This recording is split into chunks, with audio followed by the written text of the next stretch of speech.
like I understand Hi, it can't. welcome to the Sunday Hangout. My name is Dejenaba. I have our special guest host, Sherrod Smallman, who is a full-time artist, and we are so excited to be on this Sunday Hangout today. How are you today, Sherrod? I'm good. How are you doing, Dejenaba? One of my dearest I'm friends. I'm doing good too. So thank you for tuning in if you're watching right now. This is my first time hosting the Sunday Hangout without our fabulous Miss Tiffany Bacon, who is the producer of the Hype TV show and radio personality. So we just watched the show live on WMCN about relationships. It was an all male audience. And really, my question for you guys out there, if you're watching, try to get in whenever you can. But really, my question is, why are relationships so difficult? Shirai, what's your opinion on that? Um, I just posted something. I just posted something actually on that on Facebook. I said, Okay. relationships really aren't that difficult. What keeps relationships difficult is fear, and from fear, that births like defensiveness, um, being overly cautious, and but not only that, we live in a community of fear. So a lot of our fears are not just like fears that just within us, but we share those fears. We go through a bad relationship, we kind of, I don't know, I guess we pass it on, we pass on that information to a girlfriend or a guy friend, and they say, yeah, I know what you've been through because I've been through something else, and they Mhm. learn lessons, quote unquote lessons they shouldn't learn, like, oh, you gotta be defensive, or you gotta watch out for these people. Those are not the lessons you should learn when you go through a bad relationship. So we kind of pass on this fear to each other, through our Where do you community. So where do you think the fear comes from? Like, who taught you about relationships? Is it really your peers, or does it really start back in your home? Because I hear you saying that relationships aren't hard, but because of the fear, that's what stops the success of the relationship. yeah, yeah. The first relationship you see is with your mother and your father. That's just normal because real rap, the first 4 years, where are you going Mhm. by yourself to see anything besides these people? All your life is consumed by these people. So the interactions you see with them, counts. I think people kind of belittle that or disregard that, and you really should. In your developmental years, those first 4 years really spawn a lot of what you think life should be. In my first 4 years, I saw a lot of strife between my mother and father, but I had to make decisions. I said, what do I want for my life? I know it's 4 years old, but I had to be aware because I said I want something different. I want something solid. So a lot of my life has been geared towards um, making solid decisions. So I had to learn by trial and error, not necessarily through my mother and my father because that wasn't there. And but they didn't know what it was either. So they So, were trying to have yeah, it. so you're saying that you learn from your parents, but you didn't have the best examples from your parents. So at what point did you learn? I think that people should take a class on relationships. I Yeah, think that you you need to take a class on actually, communication. The class should consist of communication, um, the male, the female, and what a healthy relationship looks like. I think they should teach that in high school. I mean, I know that in some classes they touch upon it, but I really think it should be a class that you have to pass when you're in high school. Ninth grade year, you take a class on healthy relationships because before then, if you don't have good examples, when do you really stop to figure it out? You go through trial and error from each relationship, but sometimes you keep making the same mistakes and don't know how to stop those patterns. part of it is wisdom. To be honest, one thing I was always able to do is step outside of myself and say, what is going wrong around me? That's something people don't want to do because you have to one start with yourself. That's hard to Hmm. say that I've been taught wrong. It is very hard to look at your life and say the people who love me, who had the best intentions, did not teach me the right way. That's hard because you love these people. You love your mother. You love your father. You love your sister. You love your aunt. You love your uncle. But you look back and say, ugh, that wasn't right. You got to start with yourself. You got to be able to take an objective look at yourself and say, if I'm keep on going through these patterns, what is inside of me that keeps me continuously going through it? Because it starts with you. You make the decision. That's one thing I've learned over the years. Regardless of whether you show empathy for people in relationships, whether you understand what they're going through because you've been through similar things. At some point, the hardships and stuff you play a part in. You play a part in staying. You played a part in maintaining it. Mm-hmm. You played a part in enabling some things. You play a part in it. So what is your part? Good, bad, or indifferent. Not to say you force things, but at the same time, you entertain it. So what am I doing that keeps me here and you shouldn't be here? And are you in something healthy? Am I contributing to unhealthy things? And a lot of times people definitely want to think that they're the victim in every single relationship they're in. That's not good. Because what you do is you maintain that, you gather people around you, because birds of a feather flock together. So you get people who have the same victimized attitudes about relationships, and y'all passing it on to each other. He was this or she was that, but y'all all dating each other. So it has to be a part of the community that is going through the conflict, and we never look at that. It's always they're doing this to me, not we're doing this to each other. Yeah, I completely agree with it. I think it needs to be a community approach. I think that we have to not only look within ourselves, but when a male or female comes to you about a relationship and they need advice, I think that you need to remain objective. And I think that unless that person is in an abusive relationship, you should be given advice that's only going to nurture the growth of the relationship. It shouldn't be so personal. You don't like this. You don't think he's good enough. It should be positive seeds so that person can take a step back, look at what's happened, and say, can this relationship work? I think that relationship should really end with two people deciding that they aren't compatible, not out of a war. And I think sometimes relationships are fueled by friends, family members. But if we look at it as a community approach, if we say, if this relationship is successful, then it will impact our community in a positive way. I think that's really interesting that you brought that up, and I really agree. Let me ask you this question. Yeah, it's hard. My question is, do you think that I had to move rooms because the show was off. So. Okay. So Shiraz moving rooms, guys. So I was wondering if anyone else thought, if you can tune in or if you can join our call. Do you think there's more pressure to be in a relationship when you're a teenager or when you're an adult? So someone who's 17 versus 50, is there more pressure, and how does that relationship differ? I think that the pressure is a different type of pressure for each age. Is there more pressure? Yeah. Do you think it's more pressure when you're 17 versus 50, or do you think the pressure changes but is always there?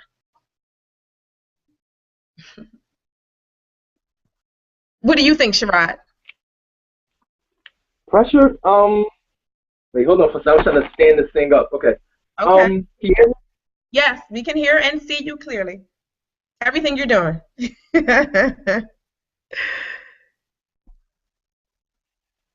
So can you hear me? Yes. Okay. Okay. I think pressure starts as far as being in relationships at a very young age, and we carry on into adulthood. So the nature of it changes, but the pressure increases. So at a very young age, we say, okay, catch a boy, kiss a boy. That's a lot of pressure because your first instinct as a male-female interaction or relationship interaction is find and seek. It's chemistry. So that's all you're running on. And who's attractive, who's not, which is a whole different thing about how we look at what we deem attractive in, especially African-American society. Light skin, dark skin, all that stuff. That stuff is formed when you're younger. And we just packing on and packing on and packing on the older we get. So the pressure comes in when you have learned all these social norms as far as relationship, and now you have to apply it in building a family.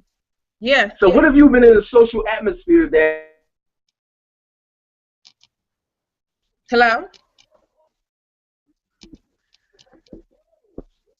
Okay, so we have one more person joining us. This is really exciting.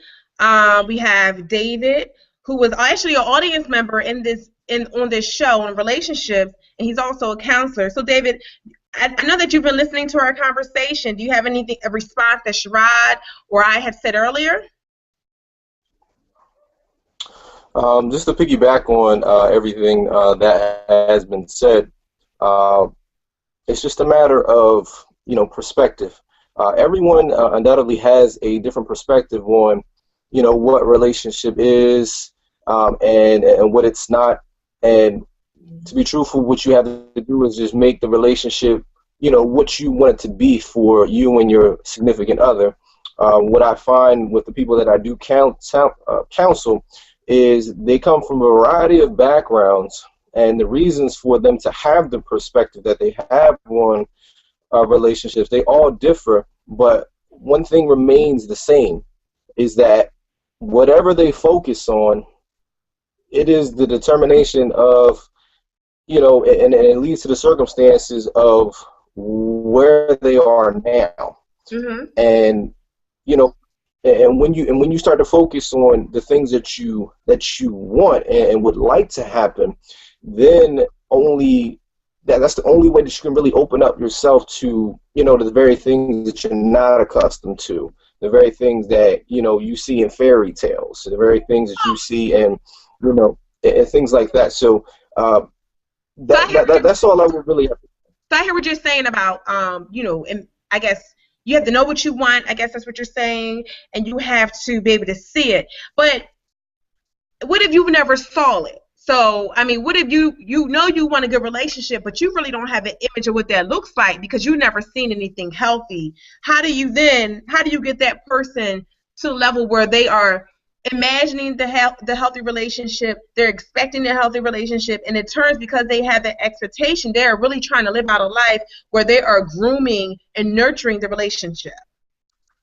Any of you can Okay, respond. well, okay, well, I'm glad you asked that, because for a lot of people, they may not necessarily have that example in front of them. So at that point, the only example that they can have is, what would it feel like to be loved by that person? What would it feel like to have that person by your side, that you can confide with, and when I talk like that, because people create their own realities, and they don't understand it. And so at that point, that's where I will start with them, because there's nothing that you can see, with the naked eye, whether you see buildings, cars, things like that. And I use it as a good reference, because at that point, that came out of somebody's mind, and now we can see it as a reality. And so that's where I would take it for that person. If they don't have that particular example, at that point, you have to be the example at that point, because not everybody has that example. And so they will have to be their own example. But the only thing is, they have to use their imagination, and they have to feel for how that would feel, so that they can draw that circumstance and that energy to actually be led Okay. to that person. So You Sharon, know, or, what do you think about what David is saying? I agree with some of the things he was saying. I agree that in the absence of an example, you have to find and search for a standard. But I've learned this in life too. When I was in like my early 20s, I started learning a whole lot of things, started growing spiritually. But something happened where I realized, like, if I keep on going this way or that way, I'll always be lost. I have to root myself in a universal. What is good for one is good for all. That's where love really starts. What is good for one is good for all. Love is not that difficult to figure out. It starts when it's intrinsic. One, the intrinsic love. That's without emotion. Caring for people. You can do all that stuff without emotion. Caring for people, not being jealous, not being envious, befriending. Some of that stuff is unemotional. We talking about something that is relatively new. Emotional love. That's one. Is relatively new, because you necessarily don't have to be emotionally attached to somebody to be married historically. And we're talking about committed love. Those two, and monogamous love. We're still trying to figure these things out. So how do you form those relationships? One, universal. Friendship. What is the key root of friendship? Commitment, camaraderie, trust, honesty. To be able to depend on somebody without being codependent. Those things are all rooted. Those things we all know about. But we do not, in our community, I feel like we don't practice those things or build friendships or learn how to build these friendships. So when we try to build friendships as Okay, so I think Sherrod, internet's going in and out. So I think what he was saying was really important that we have to start to practice these things. But my question is, at what age should you start to get into a serious relationship? How do you know that you are mature enough and that you're ready for a serious relationship? David, you can answer that. And Sherrod, you can always jump back in once you are connected. Well, that's a difficult question to answer, only because you have I know examples of older than me, and they knew each other from from little kids, and they're still together now. And it's not so much that they were like questioning whether they were ready or not, but it's just like when you establish a bond with that person, and at that point that bond has never been broken, and it's always remained there. And then at that point it was solidified by saying, okay, well, I don't want to be with anybody else. We may say that children are naive to that fact, but they're not necessarily naive to how they feel. Everybody has that gut, that churning in their stomach when it comes to certain people in their life, whether family or a significant other or someone that you want to court, things like that. So when it comes to that, what's very consistent, whether you're a child, a teenager, or an adult, is how you feel. And so a lot of times that person can't necessarily describe the feeling. They just know that they may feel that bond for that person at that point. And then, I hear what you're saying when it comes to, having that emotion. But having a relationship is so different than just having that emotion. Again, people were married and did not have to love each other, but the marriage was successful and they lasted long. So, yes, as a child, you can feel emotion. But my question is, how do you know you're ready for a relationship? Because feeling the emotion of love and feeling like you want to be with somebody is beautiful, is wonderful. But at what age or how do you know you're ready to have a fulfilling relationship, that you're healthy enough to do that? Because I feel like a lot of people are rushing into relationships, but they haven't taken the time to really evaluate what they want, but they feel like they're ready, and then they get into these relationships and they fail. So when are you really ready, or can you ever be ready? Because people are different, people grow, people change. Can you ever really be ready? And that's something subjective. Go ahead. Yeah, you can be ready. Again, rooting yourself, know thyself. I think a lot of the issue when people talk about being ready in a relationship is, what is your relationship with yourself? One, do you know yourself? The things you're out, the things you can deal with, the things you can't deal with. And not only that, being able to understand. The Bible talks about being childlike. With that being said, the Bible talks about being childlike because children were always very curious and open to growth, and there was no definite, and they were very rooted to what is true and what is not true. For their truth, it was always stemmed in the universal. One thing we do not do is we're not open to growth as adults. It's a very hard line. So when we try to put our hard line with somebody else's hard line, what we do is like, this person has to come in and adjust to me. One thing in relationships I noticed that's so funny, when I've dated, women for some reason think I have to adjust to know, they have to make these amenities. But when they found out, they started dating, it was like, it's not that type of relationship. I'm open to growth. I'm open to this. I have plans in my life. What that throws them off because they're used to a certain type of thing. I'm like, yo, I'm ready emotionally. I'm ready spiritually. I'm ready financially. Those aren't the questions. I'm looking to grow with, because I'm rooted in who I am. I know myself, and I'm very satisfied with who I am. I know that I have points I have to grow on, of course, and I'm satisfied with it. I'm good with not being perfect. A lot of times people come with this perfect persona of themselves, but they don't even know themselves, and somebody comes in and shatters that because they thought they knew and they didn't know. So you have to be open to the perception of growth. You have to be open to all those things and have a deep-rooted sense of self. Who are you in the midst of these relationships? So those things you really have to constantly and always examine yourself and be open to somebody, a real good friend, saying, hey, babe, I noticed this about you, and not jumping on them because they noticed it, but being open to that ear, like, hey, okay, let's talk about this. That's healthy. You being perfect is not. Yeah, that's true. And I think that I think that people put pressure on themselves. As a woman, I feel like in past relationships, I put pressure on myself to be perfect. And it's not because the man required me to be a certain way, but I'm so busy trying to be, a career woman, a good girlfriend, hopefully potential wife. And you add all this pressure, but if you just be yourself and if people give people space to grow, and to be honest, and if we really just really take a step back and say we're human, we are not gods. Mm-hmm. One day we will be wonderful, and the next day we will be a mess. Look, 15 minutes before the show, I was a mess, y'all. I hope I'm not now. But, just to say, like, things will ebbs and flow. People change, things come and go, and you just really have to just accept the humanity that we are. I mean, I saw a quote, I think today on Instagram, that said, life is when life is wonderful, it doesn't mean that it's perfect. And I think if we take that same description for relationships, that things will go a lot better. Definitely do. So what would you say are some, so we mentioned that we have to love ourselves first.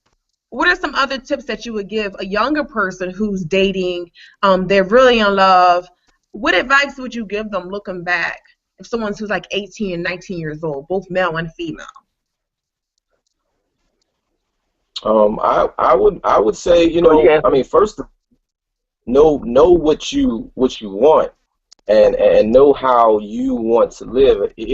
That the how may not come until later, but if I knew now what I knew before, I would definitely change what I focused on at my present, and would look further into the future as far as, how I want my life to go. And everybody goes through that. They're going to rise into consciousness of, opportunities that may have passed by. So but at that point, what didn't you know before? What can you say specifically that you didn't know before that you know now that you would give advice to a young person on? Man, I would say that, it goes back to what Sherrod said. You got to know yourself, and you go through everybody goes through different trials and tribulations as far as knowing themselves. But at the end of the day, it all comes down to, you're trying to find your way through your life, and you're going to want different things depending on the perspective and the mentality that you're at. But the mentalities that you gain, you keep them, for your benefit, and for those you don't, and you make up your mind which ones you keep, day after day, because they can change, like, within a day or a second. And at that point, you have to always determine what you want out of this life. And when you determine that, you get to know a lot more about yourself as opposed to what you don't want, because you start looking at the things that you have, and the things that you don't want that you have, and then you have to start changing into the things that you want, and the different mentalities that you have to get there. Okay. And I believe that young people don't have that. Go ahead, Sherrod. Okay. Sherrod, do you have anything? Yeah. What advice you would give a younger person who's just starting off dating? I would just say, take your time. It's no rush. Yeah. It's no rush. It's no rush. A lot of times, younger people get so caught up in their emotions because it's all new. And this is the interesting thing. I remember being young and not really having adults to help me navigate through it. My mom was actually really good. I mean, at some point, she stayed away. She knew when to stay away. She knew when to say something. She knew when to let me fall. She knew when to let me say, okay, this is what I'm coming to her. I had to come to her. She would never come to me. She would just observe and watch. And that was really smart. I was looking back. I was like, that was really good, because she was like, okay, you got to learn about trial and error with some things. And that's one of the things, and have somebody to guide you through that. My mom was able to guide me through some of the things with very good universal laws, like, how do you want to be treated? What is good for a person? If you're out of this relationship, is this a good way to be treated? Are you treating this person good? Observe from a very objective standpoint, because sometimes we get so caught up in emotion. This is where good friends comes in. They can say, whoa, that's not good. How would, if you were doing that to somebody else, how would you feel? And I have friends tell me, my best friends, like, try, you were wrong. right, you're wrong. But as a young person, you really don't have that. So I would tell a young person, take your time, understand you're still learning yourself, and even if you knew yourself, you're still learning more things about what you want. You know what I mean, what you want and what type of person you are. And you're not going to be in the same place at 18 as you are when you're 24, 25. Yeah. Keep that in mind. Mhm. Take your time. Ain't no rush and stuff. I really appreciate both of you guys being on the show. The one thing I would just say, I think that relationships, it takes communication. You really have to understand how that person communicates. If you don't understand how they are when they're upset, how they are when they're angry, how they are when they're happy, it's going to be hard for you to have a healthy relationship. You also need to listen. I would say listen more than you talk. You need to allow the relationship to grow and change. So it may be in a really bad patch, but it will change. It will grow. I'm not saying that you should stay in a relationship that you're unhappy with, but sometimes it's just the cycle of the relationship. The relationship is not going to be perfect. You aren't always going to be happy with one another. I will also say you need to balance your life. I think that you should have a life outside of your relationship. You can't just be so caught up in your significant other that they are your identity. You are known as his or her, his girlfriend or her boyfriend. You really have to have a balance where it's your relationship, your life, so that you are feeling fulfilled. So when that relationship isn't, going its best, and which can be temporary, you still have joy in your life and you're not completely devastated. And I also think that you just have to be accepting that we are human. And I think if we all take a step back and just accept the fact that we're human, that we will be more patient with one another, we will give each other another chance, and life will be less stressful. When you have all these demands and all these standards, you're stressed out. So, Yeah, and it's a lot of times. I was going to say something good. let's say it. Yeah, like a lot of times, one like we come in relationships with all these standards, but they're like sometimes they're false standards. We want this person to live up to either what we want or what we perceive something to be, or what we lack, and that's when it becomes very, very dangerous because nobody can fulfill all those things. You dehumanize people very quickly in relationships, and the expectations you put on them 9 times out of 10, you're not putting on yourself, and that's unrealistic a lot of times. A lot of times we don't communicate very well because we're looking for that person to understand us and not understand them. Communication is like, what are you really saying as opposed to what I'm implying or wanting you to say, and that's not fair. We have to come to relationships um, with an idea of like, I'm human, you're human, I'm befriending you, you're befriending me, and my emotional and physical attachment comes from one chemistry, two, that we have moral values, ethics, that we can build on that, and two, like looking forward to the future, planning stuff, being open to being wrong, all that stuff. You gotta humanize relationships, like you said Yeah. before. So again, I want to thank Sherrod, our full-time artist, and David McDaniel, our counselor, and our audience member. I just want to thank you guys for participating in this Sunday hangout. I hope you guys enjoyed it out. I hope you guys enjoyed it out there. Next week on The Hype, catch us at 7 o'clock on WMCN. We're doing part 2 of relationships. So hopefully, if you didn't get a chance to tune in today, you'll tune in next week at 7:30. Take care.